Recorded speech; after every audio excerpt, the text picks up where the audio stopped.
to go and run a marathon. I must go and tell the JP. When the JP asked me, why were you not sitting, or the DJP, why were you not sitting on Monday? No, we're waiting for Advocate Nisi to come drive back to Joburg, to wherever, because he was running a marathon. This is South Africa, run by blacks. I can tell you now, even if you call me an Uncle Tom, I don't think a white advocate can have the gall to ask me that. Hey, tada, we are back with another video. The page, it is South African Late News. The handle, it is at KZN_ZA. Yeah, I'm going to play an audio of Judge Ratha acting as if he is a fair judge. We know very well that he has written his judgment, finding these guys guilty of unaliving Senzo Meyiwa. But listen to him saying that he will listen to Gininda and Maphumulo to see if they are lying about assaulting Gwabini or not. But that is the question. Just watch. They say Maphumulo squeezed the firearm into the bedside. Yes. Yeah, it will be put to him. You had a firearm. You planted a firearm on the bedside so that Mr. Gwabini should be arrested. And indeed he was arrested. We'll hear what he says. I don't know. I don't even know whether Mr. Maphumulo was charged. I mean, Mr. Gwabini was charged for possession of a firearm. I don't know. Do you know? No, I don't know. That's the point. But he was arrested for a firearm, according to him.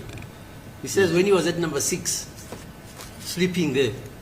Yes, that's what he says. That's it. Maphumulo came and planted a firearm, and he told him, I'm not that fool. You can't plant a firearm and arrest me. I remember that evidence. So the evidence of these witnesses, including Brigadier Gininda, will also encompass the Yes, the manner in which the statement was obtained. Even Gwabini, not Gwabini, Mr. Constable Zungu. Yeah, Mr. Constable Zungu, he says, actually in his essence, he says Gininda forged his signature, or he got somebody to forge his signature. So he must answer to that. I don't know what he's going to say. Maybe he'll say, yes, I told Maphumulo to forge his signature. I don't know what he's going to say. But he must be given a chance because he's a senior policeman who has defeated the ends of justice by forging a signature, according to Mr. Absalom. You heard him. He even said, even me, I'm corrupt. He said that. I'm corrupt. But at least I asked him in my defense, do you mean I'm corrupt? And then he apologized. No. You are not that corrupt. I'm not like the guys who are at Mahlanga Commission.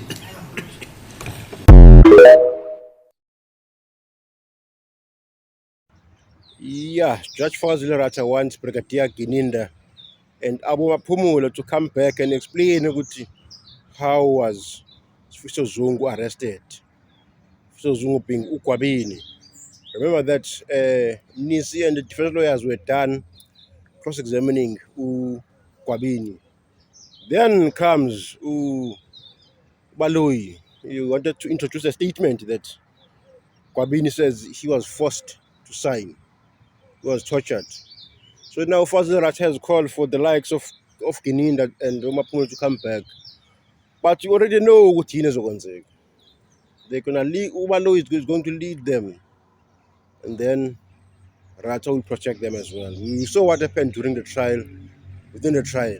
Remember that Musibi explained that he was tortured throughout the night and eventually signed the confession in the early hours of the morning because he wanted to save his life. The same thing happened here when it comes to Gwabini. And I believe Ratha will again accept the statement Sika Gininda that he forced upon on Gwabini. So we've seen this movie before and it's just the same story but different cast. Outcome it's already predetermined. Judge Ratha is going to accept the statement and then accept to go to Gwabini had a deal with the state, of which is a lie, because Gwabini says, I went to Baloyi twice, and when I went for the third time, there was even Usbanda. I wanted to speak to him and answer his question that he had posed, but no, Ubaloyi was not interested in listening to my responses. Rather, he wanted to give me a story, to fit me a story. The state wanted Gwabini to implicate the 5 men before court. Remember, Gwabini is the guy where Constable Zungu says on the 20th of October 2014, all 5 men were in his house, and then him, Constable Zungu, he said they drank alcohol, ate meat, and thereafter they went back to shops to refill. Then at about 6 p.m., these guys, he says they left the hostel and then came back after 9 p.m. carrying guns and wearing hoodies. That is the story by Constable Zungu. So Constable Zungu was saying, in actual fact, that he's saying that the killing of Senzo Meyiwa was planned and executed at Gwabini's hostel. So now the state wanted Gwabini to say something similar, which will corroborate the story of Constable Zungu. But Gwabini refused. He said, no, I am not corrupt. He said, I'm not corrupt. I'm not going to do that. So when Gwabini refused, the state tortured him. What they did initially, they went to his house when he was sleeping. He says he was sleeping naked because that's how he sleeps. They entered his house and apprehended him, and then he saw Mapumulo putting a gun under his bed, meaning that Umapumulo was planting evidence in order to implicate him so that he is arrested. Once he's arrested, they're going to try and say, Gwabini, we're going to charge you for this unlawful gun that you found in your house, whereas they know very well that they planted that gun. So they were going to ask him to say, Gwabini, we will not charge you if you testify against accused 1, 2, 3, 4, 5, and say a similar story that was said by Constable Zungu. That's how the state wanted to use Gwabini. But Gwabini, as an honorable man, he refused. He said, no, I'm not doing that. How do you know that? Initially, Gwabini was a state witness, but Ubalo didn't call him. He did not call him because he knew very well that Gwabini was going to contradict Constable Zungu. So Gwabini was never called by the state. So the defense went out and found him, and now he's their witness. So it is very interesting, Gucci. Gininda is coming back, but to say the same story that he told. We know for a fact that the police tortured Musibiya and Mwantans. How so? The story of Musibiya and Mwantans was also said in the trial of Ratha Krecha. An accused in the case of Ratha Krecha also accused Gininda and his other policemen of torturing them so that they can confess and implicate Ratha Krecha. In that case, that accused refused to change state witness, and he was eventually found guilty alongside Ratha Krecha. So this is the way Gininda and his other fellow policemen operate. They implicate you with fake evidence so that they can try and get a fake confession out of you. This is how they operate. So now, how do you know that the confession is fake? The one of Musibiya, the one of Musibiya in Mwantans is totally different. It's totally different, Njalo. If the confession was the same, then it was going to be much more believable. The one on the other side, he mentions the Bucheli's brothers, Makimbi, and so on. But the other one tells a totally different story. He mentions the 5 men before court. So the state had forgotten Uchi Makimbi, Baboshio, at the same time when Senzo was killed. So they could no longer implicate Makimbi. So they had to implicate accused 1, 2, 3, 4, 5 in this case here. So we can see that the state had already tried to implicate other wrong accused simply because they want to find a guilty verdict in this court. They are not interested in solving the Meyiwa case. They are not. They don't care about the Meyiwa family. They don't care about anyone else. So it is interesting ukuthi Ratha accepted the confession ka Musibiya and Mwantanzo, even though those confessions are not the same. You cannot say a confession contains element of lies. Therefore, we must believe what the state is saying. It doesn't work like that. If the confession is honest and truthful, it should be the same. The same goes for Mwantanzo's confession. Mwantanzo had to confess for the second time. Why? Because the state forgot to add a certain lies in his first confession. So Mwantanzo had to go and confess under Magistrate Cronje, where we were told that he was accompanied by the Ekhuruleni Metro Police, where he was handcuffed, and even Magistrate Cronje said it was overdone because there was no need to have so many police officers. Having said that, Ratha still accepted that confession. Clearly, when they went to Magistrate Cronje, they went with several police officers. They were trying to even intimidate the magistrate. That's what was happening. And the judge doesn't see it that way. He accepted the fake confession of Untanz, which was created by Ubani, the police, by the likes of Gininda and Omahol. So the trial will resume on the 19th of January. And Gininda, I think he's going to be the first witness that is going to be called. And I can assure you, Ratha will believe everything that Gininda says, because whatever Gininda says, it is the gospel truth. Whatever Baloyi says, it is the gospel truth according to the bias judge, the Fagazile Ratha. So I have no faith in him. The only recourse that the defense has, it is the appeal at the Supreme Court of Appeal. That is where they're going to be successful, because I believe that the defense has created what we call a reasonable doubt.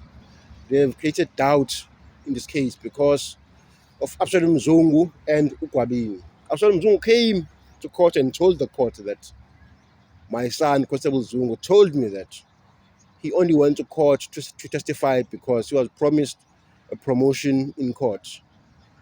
Constable Zungu further said that his son asked him to do the same thing so that his life can improve. Then Gininda came to the picture. He came and promised Absalom Zungu a trip overseas and some money, as long as he implicates accused 1 and 2. So that is the first part that will create the reasonable doubt. The conduct of Brigadier Gininda and the conduct of Constable Zungu, it clearly shows that they came to Absalom Zungu with an intention to corrupt his mind so that he goes along with their plan to create a fake statement. That's one thing. Then the second part is it is the Gwabini factor. Gwabini has also created the reasonable doubt in this case because he says these 5 men before court were never at my house. He's saying Constable Zungu is lying when he said they were at a hostel on the 26th of October 2014. He's saying they were not there. Rather, some of them were at his house or in the hostel in 2017, not in 2014. So Constable Zungu has been exposed as a liar by Gwabini. So that, I believe, it has created reasonable doubt in this case. Remember that the defense does not to prove that the accused are innocent. They just need to create reasonable doubt. And then the third part that creates reasonable doubt in this case, it is the gun issue. The gun that was used to analyze Senzo Meyiwa. This is very important because a gun, it is a murder weapon. If you do not have the correct gun, then you have no case. The people in the house are saying that the gun that killed Senzo Meyiwa had a will, meaning it was a 38 special. They said it's a will. It was said by Utumelo Madlala, Mthonsi Twala, Uzandi Khumalo. And then it is also contained in the statement of Ulongotwala, but Ulongotwala we know was never called to testify. Thereby, then Ulona, the state witness, Mangena, he contradicts the people that were in the house. He's saying, no. The gun that killed Senzo, it is a 9mm special, 9mm Beretta njalo. So now you see, we've got the state witnesses contradicting each other. The witnesses in the house, and then the state expert, Umangena, saying it's a 9mm. So the judge cannot convict these guys because the state is not sure which gun is the one that killed Senzo Meyiwa. So that creates more reasonable doubt. So the judges there at the Supreme Court of Appeal will look at those 3 factors or 4 factors and see, no. It is not possible to find these guys guilty. They will see, Judge Fazile Ratha made a mistake when he found these guys guilty because there was so much reasonable doubt in this case. If you have doubt, you have acquit. You have to acquit, which I do not believe Ratha will do because he's a past judge. But once the case is taken for appeal in Bloemfontein, Judge Ratha's decision will be overturned and be set aside because it will be incorrect. These guys are innocent based on the evidence that we have for court. And then on the side note, you also have the telephone records of Ukadla Mncube, which says at about 7:30 when Senzo was shot, Ukadla Mncube's cell phone pinged in Johannesburg CPD, meaning that he was not in Vosloorus when Senzo was shot, but he was rather in Johannesburg CPD.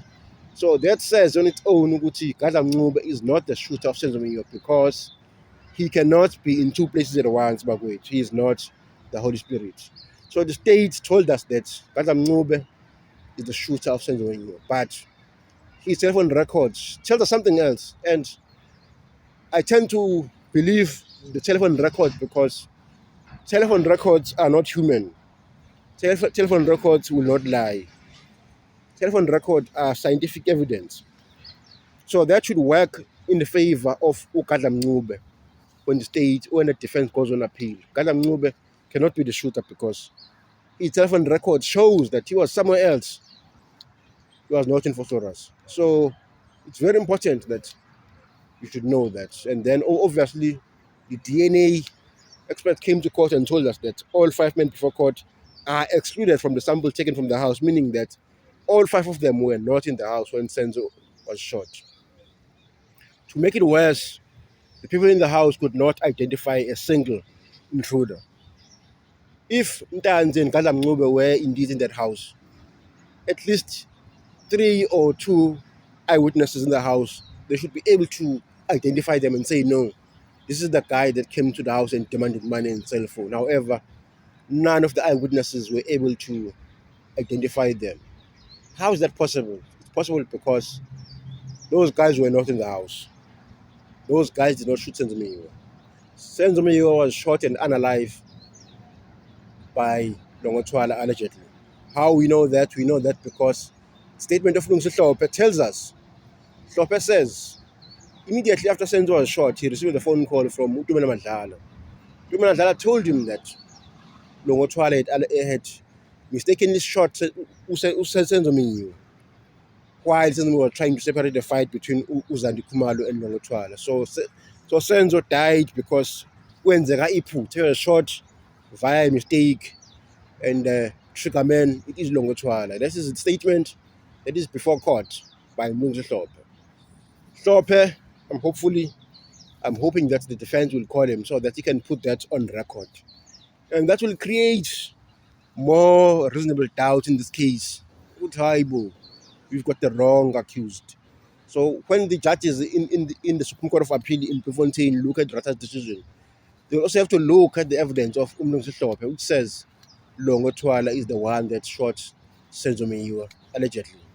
So you can see this case, which the 5 men before court should not have been charged in the first place because they are not guilty. They were not there at the crime scene when Senzo Meyiwa was shot. We know for the fact now, these guys are innocent.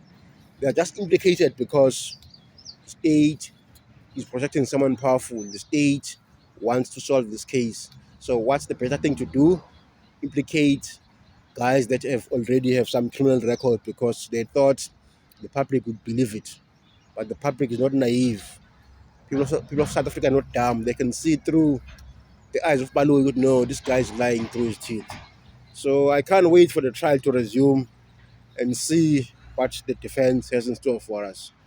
I hope that the evidence of Gininda, Pumulo, and Mohola will be very quick because we've listened to Gininda for a long time, and he's not the type that answers questions.